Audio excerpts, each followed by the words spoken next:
I mean, births changed so radically over the last 30 years. I mean, 1970, there was about 10% of men at birth, and they really had to fight to get into the birthing rooms. In 1999, 90% of men are at birth. And the pendulum's just swung so radically. And it's just this small window in time where men are expected to be there now. And that brings up a whole lot of other questions as well. I mean, you know, like, do all men need to be at birth? Are there some men who are really trying to tell everyone that they really shouldn't be there? So what sort of feelings came up? I found not offensive, but really intrusive. When people talk about it, I think it's a real personal experience. You don't like when someone's doing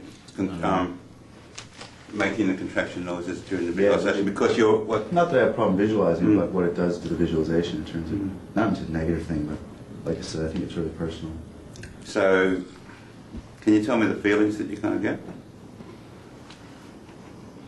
It's like just real uneasiness about it. Yeah, it's probably the best descriptive word I can come up with. Because it's not aggressive or anything. It just might try and keep my eyes closed, but it makes me grimace. Okay, great. When I heard it the first time, I thought lots of different things. I thought, it sounds like cattle bellowing, or it sounds like a really intense, sort of a mixture of an intense sexual experience as well. But the more I hear it, the more I become to expect it now. Right. And Faye also makes a lot of noises like that anyway. She tends to. She tends to have those sort of noises in her, so it's good. It's good hearing those sort of noises. I'm thinking what you're saying, Sean, and I think I understand what you mean about that. I can't wait to see her actually cut loose, because I feel she's, she holds it back in the situations where it's possible to come out. I respect the fact that you're just gonna lose control and let everything loose, and it's gonna feel fantastic when you're done. That's really interesting, because sometimes when someone cuts loose, the first reaction is kind of like, because when Wendy was doing that, I was kind of thinking, I've got to go over there and I've got to, sort of calm her down, but actually one of the things that one of the strategies for transition actually can be, I can't hear you enough, really, sort of encourage her to sort of, give me more, and especially, sort of round, if you're kind of getting beaten up or kind of, punched or something like that, or kind of, sort of yelled at rather than getting defensive, just sort of saying, come on, give me more, I can, I can take it, I found it really amazing. The first thing is that I had sort of in a funny way connected me with my childhood or something. There's something that took me back to another place.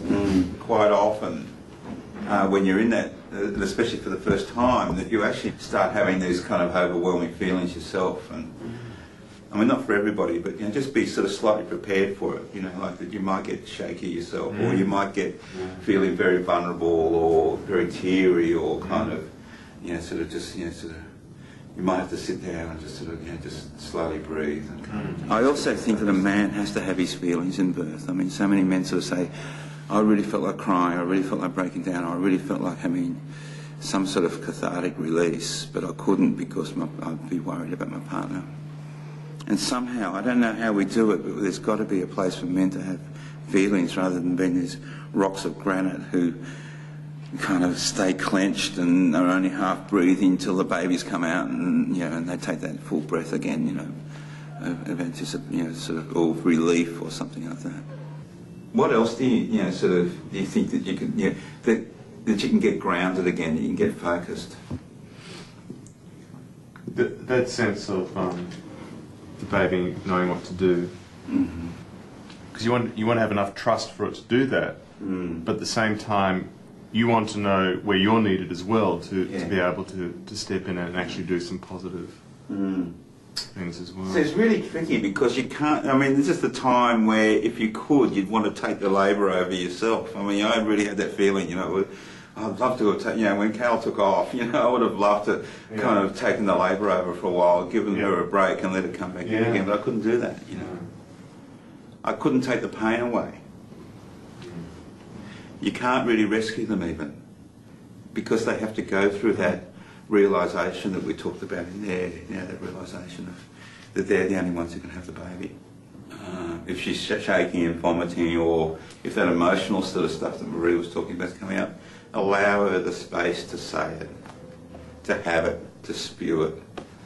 Because, I think one of the other things about men at birth is protecting the space and allowing the space for where a woman has to go to allow that baby to come through it. If your partner's freaking out, or if anyone's freaking out, what do you do? I think it's really important to get focused yourself, to eyeball them, as Sean was saying, to really kind of get their eye contact, because quite often if they're tossing their head and they've got their eyes shut and stuff, that you might have to just say, hey, look at me, I'm here, come back to me, come back.